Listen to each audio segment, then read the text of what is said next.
आता दुसऱ्या भागात आपल्याला बघायला भेटते की निकिता आणि आनंद पूर्णपणे समरला प्रपोज कसं करायचं याच्या टिप्स देत असतात. तेव्हा निकिता बोलते की बघ असं उभं राहायचं आनंद आणि असं शाहरुख स्टाईलने प्रपोज करायचं आहे, असं थोडं थरथरल्यासारखं बोलायचं आहे की आय लव्ह यू स्वानंदी. तेव्हा निकिता आठवण करून दे की नाही नाही स्वानंदी मॅडम. तेव्हा समरला अगदी हसायला येत असतं त्या दोघांचं बघून. तेव्हा समर हसतो आणि बोलतो की आत्तापर्यंत मला फक्त खात्री होती पण आता खरंच वाटतंय. तेव्हा निकिता बोलते की हो आम्ही केलं आहे अभिनय कॉलेजमध्ये. तेव्हा समर बोलतो की नाही तुझ्या अभिनयाबद्दल नाही, पण आनंद तुला एक सांगतो, इतक्या वेळेस मला फक्त वाटतच होतं पण आता कन्फर्म वाटतं की तुझी बायको कम्प्लिटली वेडी डोक्यातनं कामातून गेली आहे. हे असं करायला लावता तुम्ही मला, अरे किती बालिशपणासारखं आहे, मी असलं काही करणार नाही म्हणून समोर निघून जातो. तेव्हा आनंद बोलतो की अरे हा काय केवढा हट्टी आहे हा, आणि याने असं काही केलं नाही. तेव्हा निकिता बोलते की हो ना, तर स्वानंदीला कळेल तरी कसं याच्या मनात काय चालू आहे म्हणून. इकडे अंशू खोलीत असतो आणि सुश अंश करत ते आणि बोलते की अंश मला नाही आवडले ताई जे बोललेली, चला आता आपण निघून जाऊया. तेव्हा अंशू मुद्दामच नाटक करतो की जाऊ दे ना सुश, ताईकडे कशाला लक्ष देते, तुझ्या आईने एवढं प्रेमाने बोलवलं आहे सासूबाईंनी, त्यांचा मानपान आहे. तेव्हा सूज बोलते की असं कसं मानपान आहे, ताई नेहमीच असं का करते. तेव्हा सूज बोलतो की मला तर असं तेव्हा अंशू बोलतो की मला तर आधी वहिनी माझा राग करायची एवढंच माहीत होतं, आता माझ्यामुळे तुलाही ऐकून घ्यावं लागतं आहे. तेव्हा सूज बोलते की का ताई असं करते, तिला ना आपलं कुठलीच सेरेमनी व्यवस्थित होऊ द्यायचं नाही, सगळं स्पॉईलच करायचं आहे वाटतं. तेव्हा अंशू बोलतो की त्याचं काय आहे ना समरदादाचा इन्फ्लुएन्स आहे ना तिच्यावर, म्हणून ती असं करते. तेवढ्यात सूज बोलते की हे बघा अंश, मी आता अजून अपमान सहन करून नाही घेणार, चला आपण जाऊया. तेवढ्यात मंदाकिनी येते आणि बोलते की अरे काय चाललं आहे तुमचं. तेव्हा सूज बोलते की बघितलंच ना कशी करते ताई. तेव्हा मंदाकिनी बोलते की राहू दे ना, मी आहे ना, मी बघते सगळं, तुमचा मानपान आहे तुम्ही तो घ्या. तेव्हा सूज बोलते की ठीक आहे पण ताईला तू समजावून सांग म्हणून. इकडे निकिता आणि आनंद पुन्हा समीरच्या ऑफिस केबिनमध्ये फोनवर बोलत येत असतात ते दोघं. तेव्हा समर बोलतो की आले का तुम्ही दोघं परत, हे बघा चला चालते व्हा, तुम्ही परत बोर करायला आले का. तेवढ्यात निकिता बोलते की अरे थांब ती फोनवर बोलत असते आणि ती फोनवर बोलते की काय ॲक्सिडेंट झाला आहे. तेव्हा समर एकदम दचकतो आणि उभा राहतो.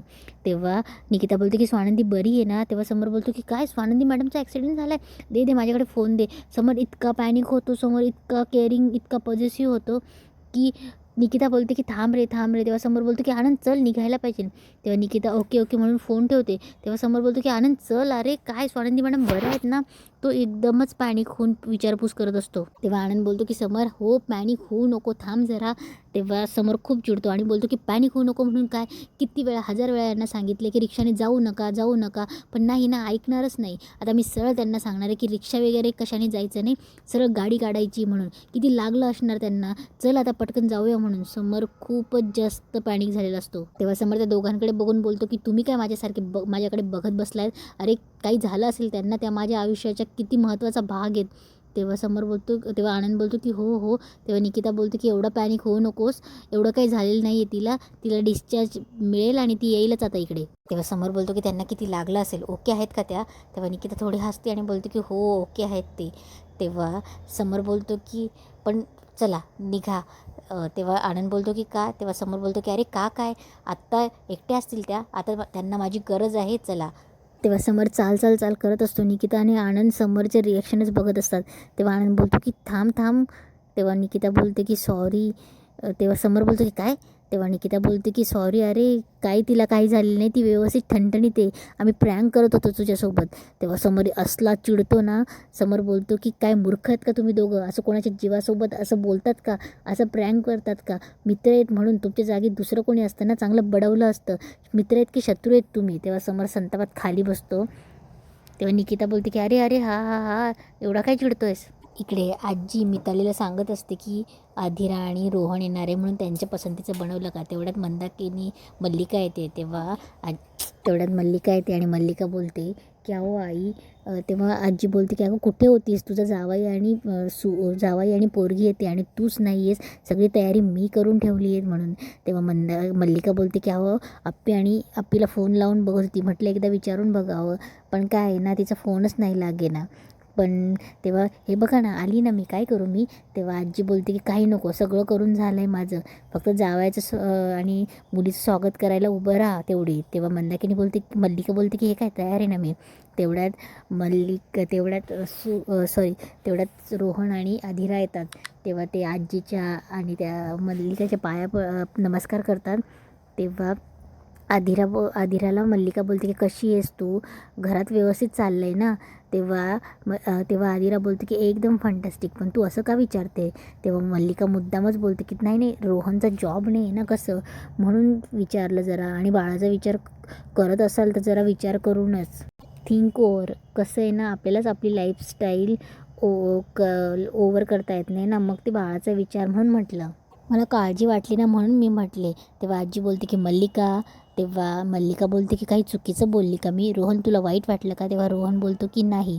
तेव्हा आजी बोलते की तुम्ही उभं काय राहिलं, त्यांच्या चहा पाण्याचं बघ आधी. तेव्हा आजी त्या दोघांना खाली बसवते आणि त्यांच्याशी गप्पा मारायला बसते. तेव्हा मल्लिका मितालीला स्वीट्स आणायला लावते. इकडे समर निकितावर आनंदोड चिरत असतो आणि बोलतो की काय चाललंय तुमचं, याशी मस्करी करतात का? स्वानंदी मॅडमविषयी मस्करी करतात का? अरे कोणाच्या जीवनावरणाचा प्रश्न येते, ही स्वानंदी मॅडमच्या बद्दल तुम्ही अशी मस्करी केली, काय चाललं काय तुमचं? देवा बरं झालं स्वानंदी मॅडम सुखरूप आहेत, त्यांना दीर्घ आयुष्य लाभू दे. तेव्हा समोर बोलतो की स्वतःचंही आयुष्य तिला लाभू दे असं म्हणून, कारण की मी त्यांच्याशिवाय जगूच शकत नाही, विचार करूच शकत नाही त्यांच्याशिवाय. तेव्हा निकिता बोलते की अरे गप अरे आम्ही मजाक केला होता, मस्करी केली होती, आणि आम्ही काही तुला वाईट वाटावं म्हणून नाही केली. तेव्हा समर बोलतो की मग का केलं तुम्ही सगळं हे? तेव्हा समर बोलतो. तेव्हा निकिता बोलते की अरे पण तुझ्या लक्षात येते का, तू 2-3 वेळा काय बोलला की मी तिच्याशिवाय नाही राहू शकत, हे तू बोलतो. तेव्हा समर एकदम असा गडबडल्यासारखा होतो आणि शांत होतो आणि बोलतो की हां म्हणजे आम्ही दोघं सोबत राहतो, एकत्र राहतो. तेव्हा आनंद बोलतो की हां आणि काय मग, फक्त ॲप्रिसिएशन आहे. तेव्हा निकिता बोलते की बस झालं, आता सरळ बोलून टाक की तू स्वानंदी. तेव्हा आनंदही बोलतो की सरळ बोल की तू स्वानंदी बहिणीच्या प्रेमात येत. तेव्हा निकिता बोलते की अरे सांगायला काय हरकत आहे की प्रेम आहे, ॲप्रिशिएट करतोस ना, मग सांग ना. अरे तिच्याबद्दल एवढं रोमॅन्टिक बोलत असतो आमच्याकडे, पण तिच्याजवळच सांगत नाही, असं का करतो? सांग ना, जे आहे ते आहे ना. आणि समोर एवढं काही नाही रे, आणि आमच्यासमोर का लाजतोस तू? अरे प्रेम आहे तर प्रेम आहे ना, त्यात काय एवढं? आणि माणूस आहेस तू, प्रेम तर होऊच शकतं. आणि एवढी चांगली मुलगी आहे तिच्यात तर प्रेमात पडायलाच पाहिजे ना. आणि तिला सांगून टाक ना ॲप्रिशिएट करतो तर, कारण की प्रत्येकाला असं वाटतं रे की माझं तुझ्यावर खूप जास्त प्रेम आहे असं सांगणारा कोणीतरी हवा. आणि बघ वाटत असेल ना तर आम्ही तुला हेल्प करतो, कशा पद्धतीने त्यांना तिला रोमॅन्टिकली प्रपोज कर, आम्ही तुला शिकवतो. तेव्हा आनंद बोलतो की अरे आम्ही काही तुझ्यासाठी असं काही वेगळं नाही केलं, आणि आम्हाला या गोष्टी कराव्या लागल्या कारण की तुझ्या मनातलं याच्याशिवाय कसं बाहेर येणार आहे? तेव्हा आणि आलंच ना बाहेर. तेव्हा समर बोलतो की बाहेर नाही आलं, तुम्ही असं आतमध्ये हात घालून ओढून काढलं. तेव्हा निकिता बोलते की हां ठीक आहे ना, तसं असे ना, पण करावं तर लागलं ना, कारण की तुझी गाडी स्लो आहे ना, ती धक्का दिल्याशिवाय पुढे जातच नाही. तेव्हा आनंद बोलतो की हे बघ करावं लागलं आम्हाला, त्याच्याशिवाय आम्हाला पर्याय नव्हता ना. तेव्हा हे बघ तेव्हा आनंद बोलतो की हे बघ समर, आता जर तू तुझं प्रेम स्वानंदी बहिणीसमोर व्यक्त केलं नाहीस तर आम्ही तुझ्याशी बोलणार नाही. तेव्हा समोर बोलतो की हे काय बालिशपणा, लहान आहेत का आपण? तेव्हा निकिता बोलते की हो, तुला सांगून ठेवतोय जर तिला प्रेम व्यक्त करायचं असेल तर कर, नसेल करायचं तर तोवर आम्ही तुझ्याशी बोलणार नाही. तेव्हा समर बोलतो की तुम्ही मला असं ब्लॅकमेल करायचं नाही हां. तेव्हा निकिता बोलते की हे फायनल आहे, ठरव आता. इकडे स्वानंदीचे बाबा स्वानंदीजवळ येतात. तेव्हा स्वानंदी नाराज त्यांना दिसते. तेव्हा स्वानंदीचे बाबा बोलतात की काय झालं? तेव्हा स्वानंदी बोलते की काही नाही बाबा, थोडं सूजसोबत 2-3 शब्द. तेवढ्यात मंदाकिनी, सुश आणि अंशू येतात. तेव्हा मंदाकिनी बोलते की कशाला तिच्यासोबत वाद घालण्यापेक्षा तयारी झाली का तुझी, आवरून घेतलं असतंस ना, वाद घालण्यापेक्षा आता एव्हाना तुझी तयारी झाली असती. तेव्हा सुश बोलते की हो ना. तेव्हा स्वानंदीचे बाबा बोलतात की मग मंदाकिनी तू हे सुशलाही सांगू शकत होती ना, तिने 2-4 कामं स्वानंदीला मोठ्या ताईला मदत केली असती तर एव्हाना लवकर कामं झाली असती. तेव्हा सुश बोलते की मग एक काम करूयात ना आई, आमचं आवरून घे ना तू मम्मा, म्हणजे कसं आहे ना, आम्हाला घरी जायला आमचं पहिले मानपानाचं करून घे. आणि जिजूंना काय, जिजू तर असे दाखवतात जसं त्यांनाच काम आहेत, आम्ही सगळे रिकामेच आहेत. तेव्हा स्वानंदीचे बाबा बोलतात की मोठ्यांचा मानपान आधी असतो, हे तुला कळत नाही का सुष्मिता?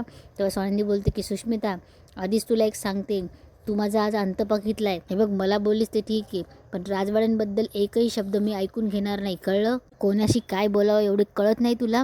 लहान आहेस तू, ते तुझ्यापेक्षा किती मोठं आहे. तेव्हा मंदाकिनी बोलते की हो हो लहान आहे, 2 शब्द निघाले तर काय बिघडलं, मोठी बहीण म्हणून समजून घे. तेव्हा स्वानंदी बोलते की हे बघ, तुझ्याशी जर मी मोठी बहीण म्हणून वागायला तुला वाटत असेल ना, तर तू ही लहान बहिणीसारखी वाग. तेव्हा स्वानंदी बोलते की मोठ्या बहिणीच्या नवऱ्याला आदर दे, मान दे, ते खूप मोठे आहेत वयाने सुद्धा आणि कर्तृत्वाने सुद्धाही. विचार करून बोलायचं हं समर राजवाड्यांशी बोलताना, परत अशी चूक करायची नाही.